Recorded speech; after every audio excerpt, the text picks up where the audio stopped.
नमस्कार दोस्तों, आप सभी को आमल की एकादशी की हार्दिक शुभकामनाएं। दोस्तों, इस वर्ष आमल की एकादशी 20 मार्च दिन बुधवार को पड़ रहा है। हिंदू पंचांग के अनुसार फाल्गुन मास के शुक्ल पक्ष की एकादशी तिथि को आमल की एकादशी के नाम से जाना जाता है। सभी एकादशियों में आमल की एकादशी को सर्वोत्तम स्थान पर रखा गया है। आमल की एकादशी को कुछ लोग आंवला एकादशी या आंवली ग्यारस भी कहते हैं।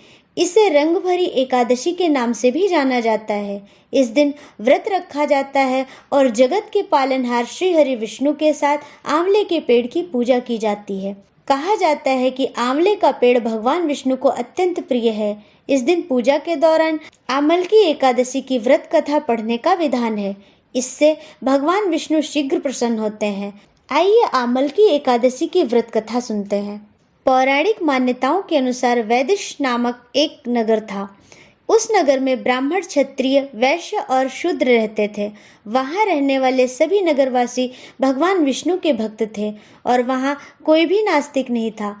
उसके राजा का नाम चैत्ररथ था। राजा चैत्ररथ विद्वान और बहुत ही धार्मिक थे। उनके नगर में कोई भी व्यक्ति दरिद्र नहीं था। नगर में रहने वाला हर व्यक्ति एकादशी का व्रत करता था। एक बार फाल्गुन महीने की आमल की एकादशी आई। सभी नगरवासी और राजा ने यह व्रत किया और मंदिर जाकर आंवले की पूजा की और वहीं पर रात्रि जागरण किया। तभी रात के समय वहां एक बहेलिया आया जो घोर पापी था, लेकिन उसे भूख और प्यास लगी थी, इसलिए मंदिर के कोने में बैठकर जागरण को देखने लगा और विष्णु भगवान व एकादशी महात्म्य की कथा सुनने लगा। इस तरह पूरी रात बीत गई।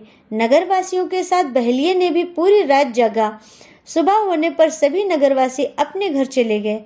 बहेलिया भी जाकर भोजन किया, लेकिन कुछ समय बाद बहेलिये की मौत हो गई। उसने आमल की एकादशी की व्रत कथा सुनी थी और जागरण भी किया था, इसलिए वह राजा विदुरथ के घर में जन्म लिया। राजा ने उसका नाम वसुरथ रखा। वह बड़ा होकर नगर का राजा बना। एक दिन वह शिकार पर निकला, लेकिन बीच में ही मार्ग भूल गया। रास्ता भूल जाने के कारण वह एक पेड़ के नीचे सो गया। थोड़ी देर बाद वहीं म्लेच्छ आ गया और राजा को अकेला देखकर उसे मारने की योजना बनाने लगा। उन्होंने कहा कि इसी राजा के कारण उन्हें देश निकाला दिया गया, इसलिए हमें इसे मार देना चाहिए। इस बात से अनजान राजा सोता रहा। म्लेच्छों ने राजा पर हथियार फेंकना शुरू कर दिया, लेकिन उसके शस्त्र राजा पर फूल बनकर गिरने लगे। कुछ देर बाद सभी म्लेच्छ जमीन पर मृत पड़े थे।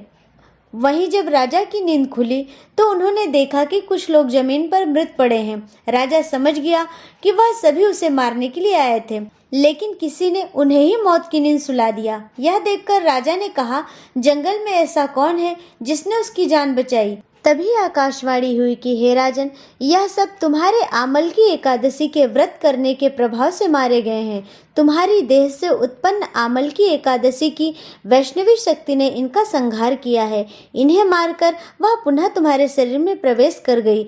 यह सुनकर राजा प्रसन्न हुआ और वापस लौटकर राज्य में सबको एकादशी का महत्व बतलाया और सुखपूर्वक राजा राज्य करने लगा। बोलिए श्री हरि भगवान विष्णु की जय। श्रीमन्नारायण नारायण हरि हरि, भजमन नारायण नारायण हरि हरि।